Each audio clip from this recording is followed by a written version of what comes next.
Mari kita lanjutkan kajian kita pada subuh ini. Namun saya akan sebentar membahas sedikit saja apa yang dibaca oleh imam tadi, ayat-ayat terakhir. Ayat itu menggambarkan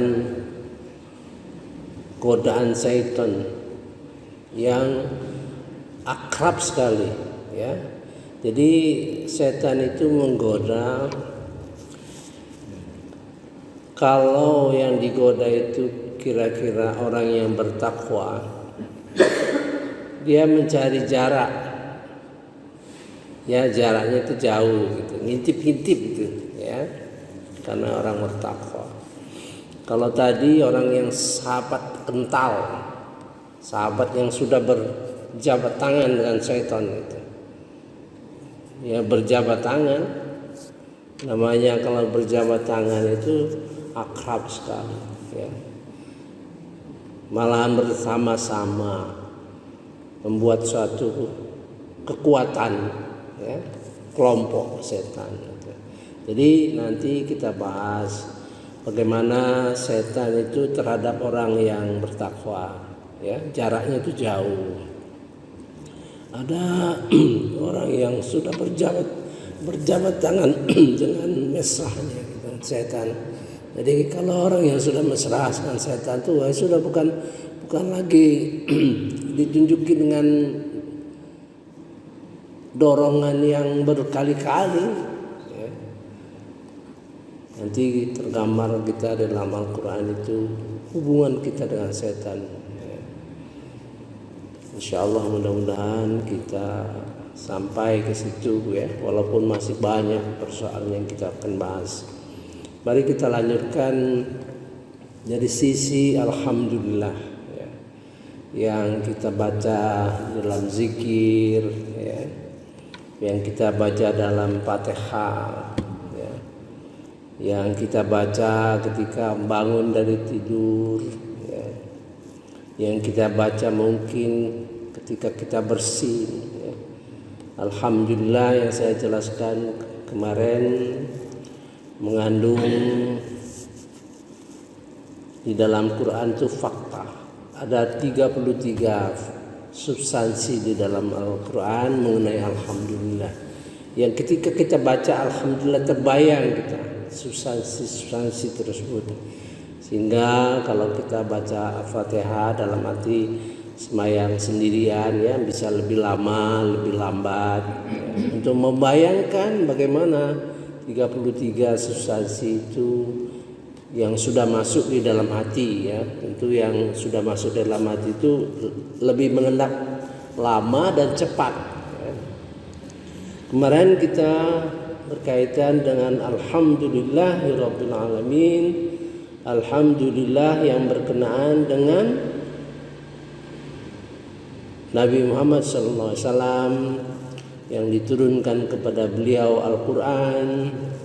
Alhamdulillah kita syukur adanya Quran, ya, yang isinya lurus kemarin itu, ya, di dalam surah Al-Kahfi ayat 1. Sekarang kita seperti saya janjikan, kita coba alhamdulillah itu yang kita kaji itu semakin dekat, yang paling dekat dengan kejadian di dalam diri kita, ya.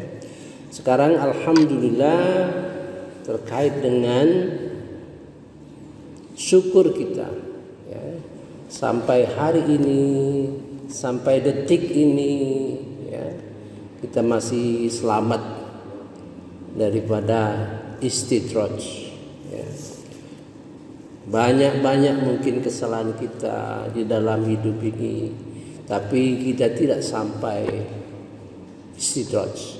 Istidraj itu artinya orang yang dihukum, ya, sebenarnya dihukum tapi bisa mendadak hukuman itu karena kelakuan kita, ya, kelakuan kita yang bertentangan terhadap perintah Allah Subhanahu wa taala. Kita ditambah-tambah kenikmatan di dunia ini ya. Sudah enggak sembahyang, sudah enggak mau bayar zakat, tapi Allah memberikan tambah nikmat yang diberikan kepada kita sehingga kita lupa ya. Sebetulnya dalam proses istidraj itu waktunya lama gitu sebenarnya ya.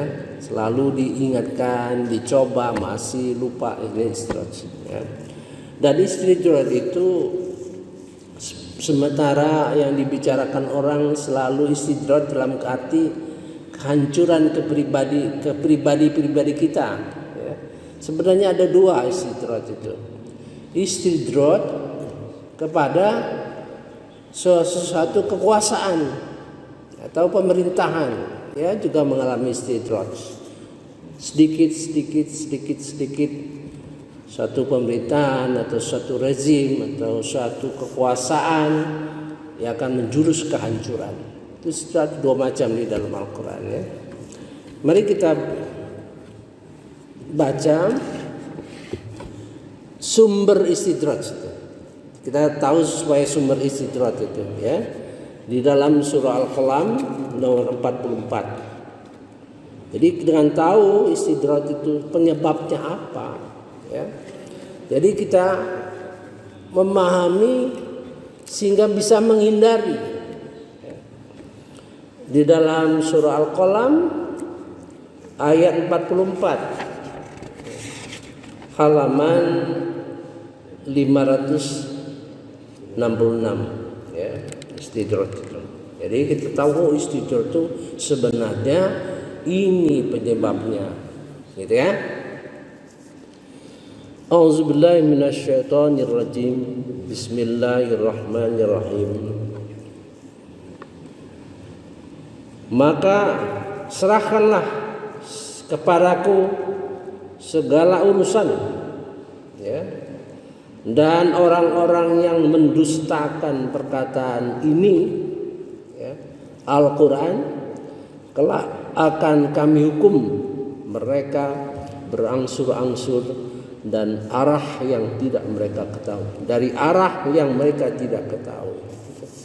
Jadi istidraj itu hukuman Allah kepada kita pribadi atau seorang penguasa atau rezim yang berkuasa akan dihancurkan oleh Allah Subhanahu wa taala dari arah yang tidak diketahui. Artinya kita tidak merasa bahwa kita itu di dalam proses kehancuran oleh sebab kita mendustakan Al-Quran ya.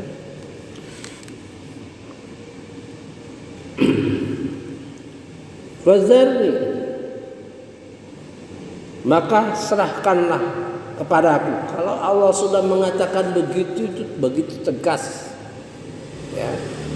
Kalau ayat-ayat Quran yang mengatakan begitu itu biasanya pendek-pendek, enggak panjang. Serahkan kepada urusanku. Nah, ya.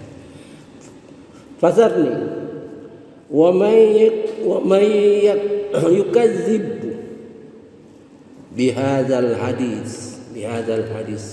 Ini bihadzal hadis ini mengapa enggak ayat-ayat Quran? Gitu, ya. Mengapa tidak ayat-ayat Quran?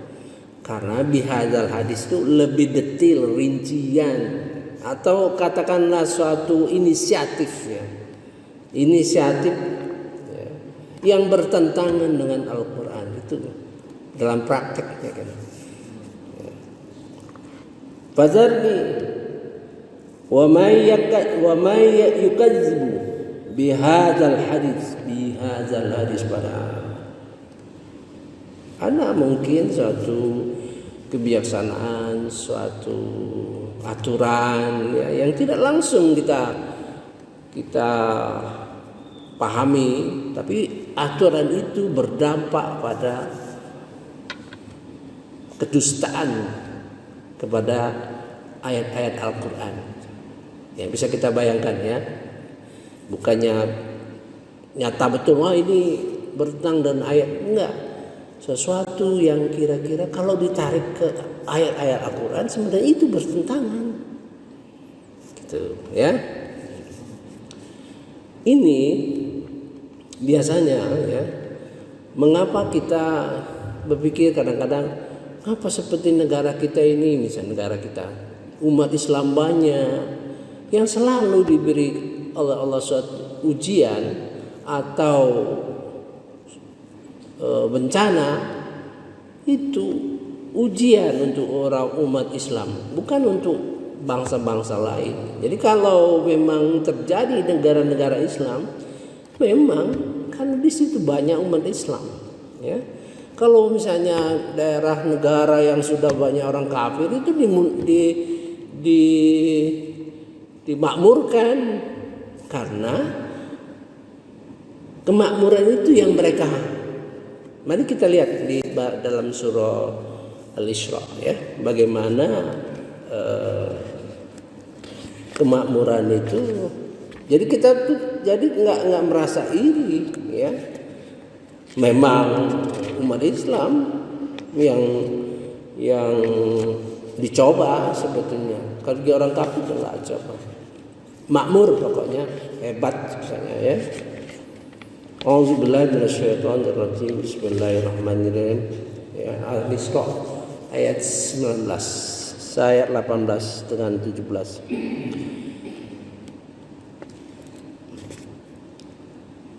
Siapa yang menghendaki kehidupan sekarang di dunia ini, maka kami akan segerakan baginya kehidupan di dunia ini. Apa yang kami kehendaki bagi orang yang kami kehendaki, kemudian kami sediakan baginya di akhirat neraka jahanam. Dia akan memasukinya dalam keadaan tercelah dan terusir. Jadi kalau orang yang memang tujuan hidupnya di dunia ini ya disegerakan oleh Allah Subhanahu wa taala, atau suatu bangsa gitu ya, hebat ya, makmur ya, tapi dia tidak punya bagian di akhirat nanti kan.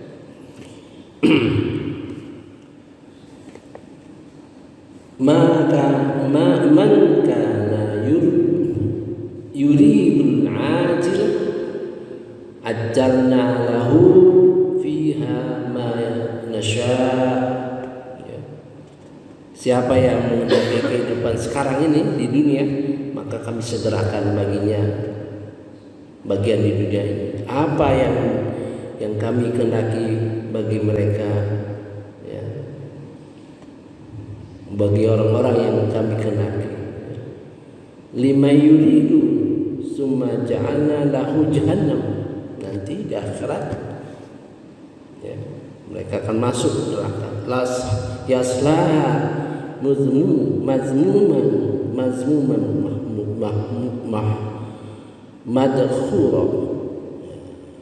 mazmuman madkhura.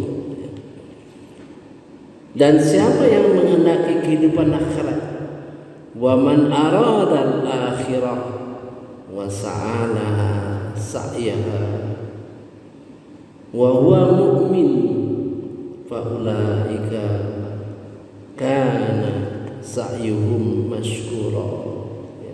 Dan siapa yang menghendaki kehidupan akhirat dan berusaha ke arah itu dengan sungguh-sungguh, sedangkan dia beriman, maka mereka itulah orang yang usahanya dibalas dengan baik. Jadi kalau ada pertanyaan, apa ya negara kita gitu, ya karena pemimpin kita Islam, karena mayoritas Islam. Kita bukan negara-negara seperti yang mayoritasnya orang-orang kafir misalnya kan. Mereka makmur karena memang dunia ini dia pinta, maka Allah menyediakan ya. Mari kita lihat di dalam surah Hud ya. Surah Hud ya. Ayat 15-16 yang redaksinya hampir sama gitu ya.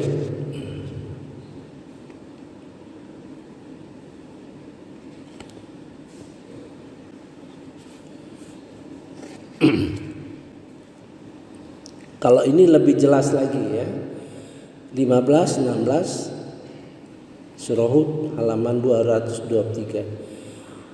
Siapa yang menghendaki kehidupan dunia dan perhiasannya, pasti kami berikan balasan penuh atas pekerjaan mereka di dunia dengan sempurna, dan mereka di dunia tidak akan dirugikan. Ya. Apakah kita termasuk orang-orang seperti itu?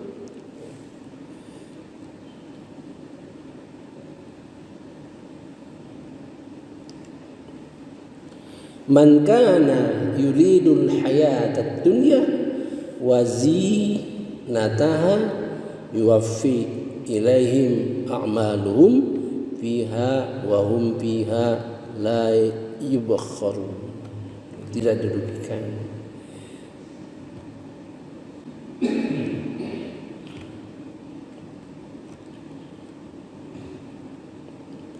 Itulah orang-orang yang tidak memperoleh sesuatu di akhirat.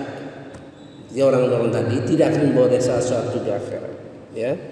Dan sia-sialah di sana apa yang telah mereka usahakan, dan terhapuslah apa yang telah mereka kerjakan, ya. Ulaika allazi laisa lahum fil akhirah illa an-nar fahabita ma sana'u fiha wa batilun ma kanu ya'malun. Kabar kita, ya. Jadi jangan iri dalam kehidupan orang-orang yang muslim, yang non muslim, mewah, hebat, ya. Maka Nabi Muhammad SAW dipesankan di dalam surah Toha ayat 131, jangan kau pandang. Mari kita lihat dalam surah Toha, ya.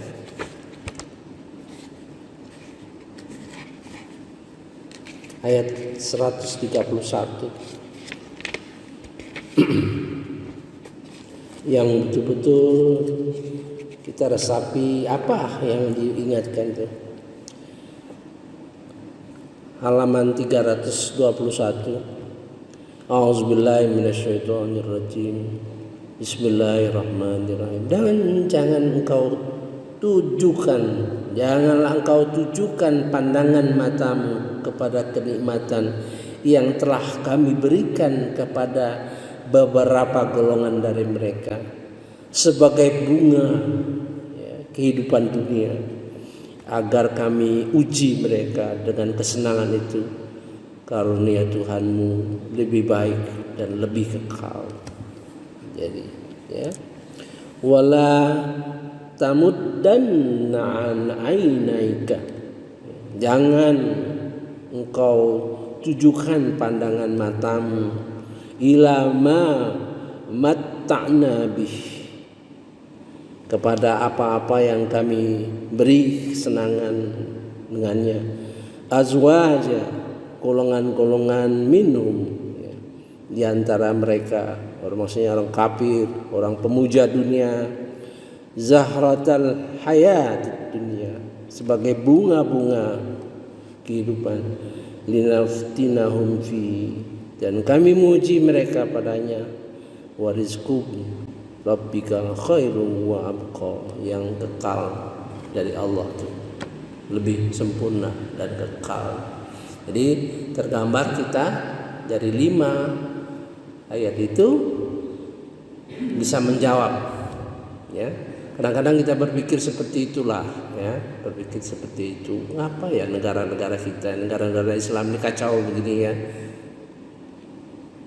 Suriah, Irak, ya, Libya, memang sebetulnya iblis berperan sangat besar untuk menghancurkan kita, untuk menguji kita, untuk memilah-milah siapa yang sungguh-sungguh beriman dan siapa yang sungguh-sungguh jadi munafik dan sebagainya. Mengapa ya enggak negara-negara seperti katakan Jepang, ya, China, Rusia.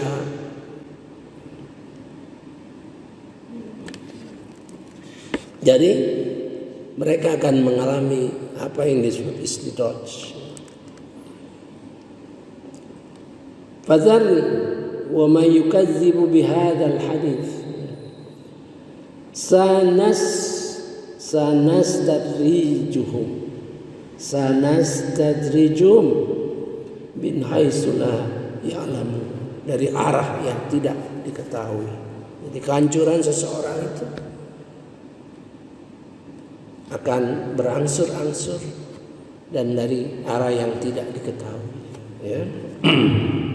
Wa umli lahum, dan kami akan memberi waktu lah, ya, untuk mereka. Inna kaidi matin, sungguh siasat rencanaku, kata Allah, amat keras, amat kuat.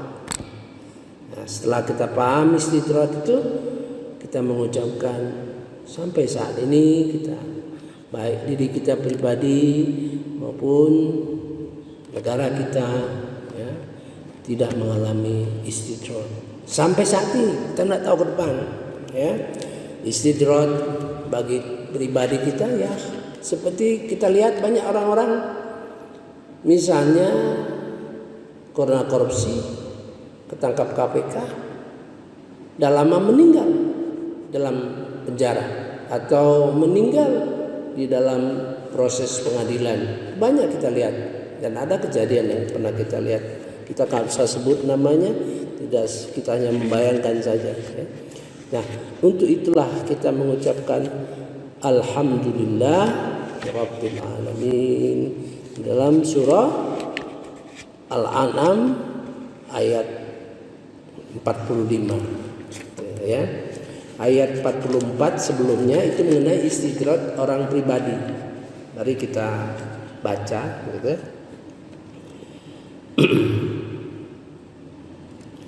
Sebenarnya ada beberapa ayat, saya akan ringkaskan saja.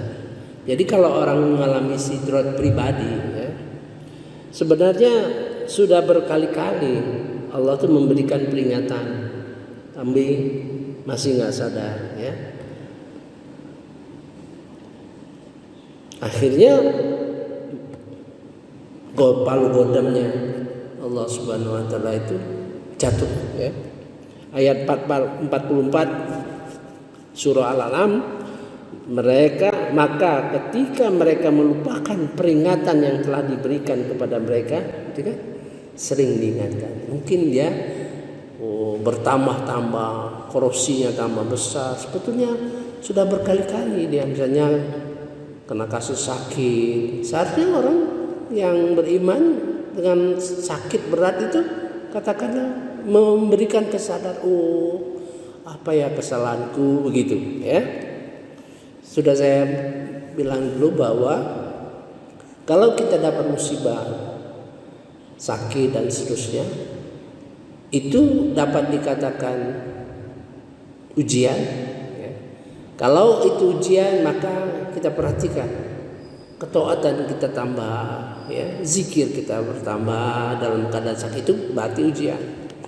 Kalau kita sakit tapi bertambah kita melawan, misalnya sakit, mengapa nih tidak sholat? Sakit, saya tidak biasa sholat kalau sakit karena ini badan saya banyak najis, ya, itu. Tapi kalau orang yang musibah itu bagi dia ujian, maka dia tambah taat. Itu saja cara kita melihatnya, ya. Maka ketika mereka melupakan peringatan yang telah diberikan kepada mereka, ya, kami pun membukakan semua pintu kesenangan untuk mereka. Bertambah makmur, ya, bertambah perjuangannya berhasil, ya. Walaupun sogok menyogok dia lakukan, dia juga terpilih. Padahal orang tahu, tapi juga betul, ya. Semua pintu kesenangan untuk mereka, sehingga ketika mereka bergembira dengan apa yang diberikan kepada mereka, kami siksa mereka dengan tiba-tiba, maka mereka merasa putus asa dan terdiam. Falamma nasuma dzukkiru bih fatahna alaihim abwaab kullu syai hatta idza farihu bima utu akhadnahum baghtatan fa idahum mublisun.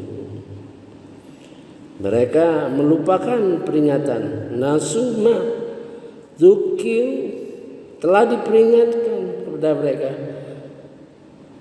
Patahna alaihim, kami bukakan untuk mereka abwab, ya, pintu-pintu, ya, kulli syai', semua pintu-pintu kesenangan. Hatta idza farihu bima utu, sampai pada suatu saat mereka bergembira. Hatta idza farihu bima utitu, yang kami berikan kegembiraan karenanya, akhadnahum, kami siksa mereka baghtatan, dengan tiba-tiba, fa idahum mublisun, sehingga mereka putus asa.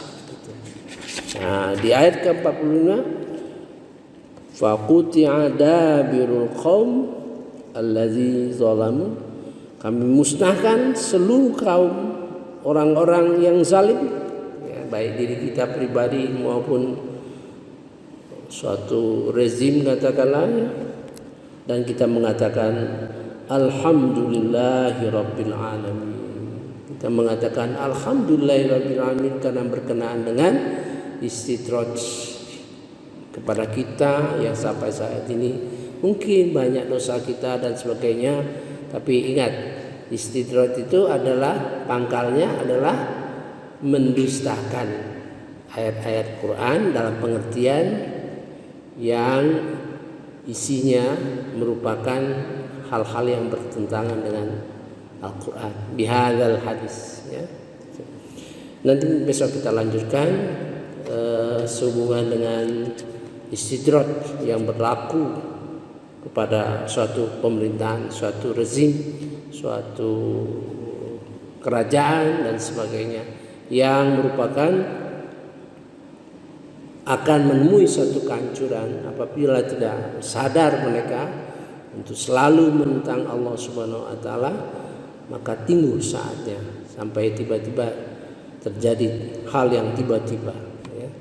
Itu merupakan bagi kita mengucapkan alhamdulillahirabbil alamin. Begitu pula kalau misalnya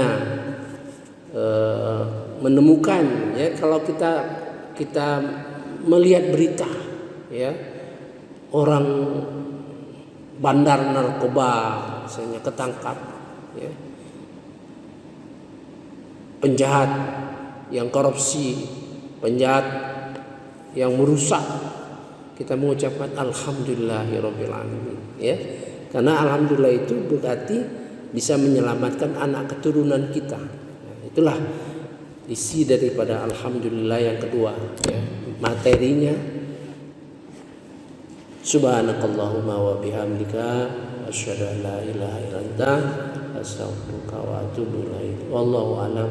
Wassalamualaikum warahmatullahi wabarakatuh.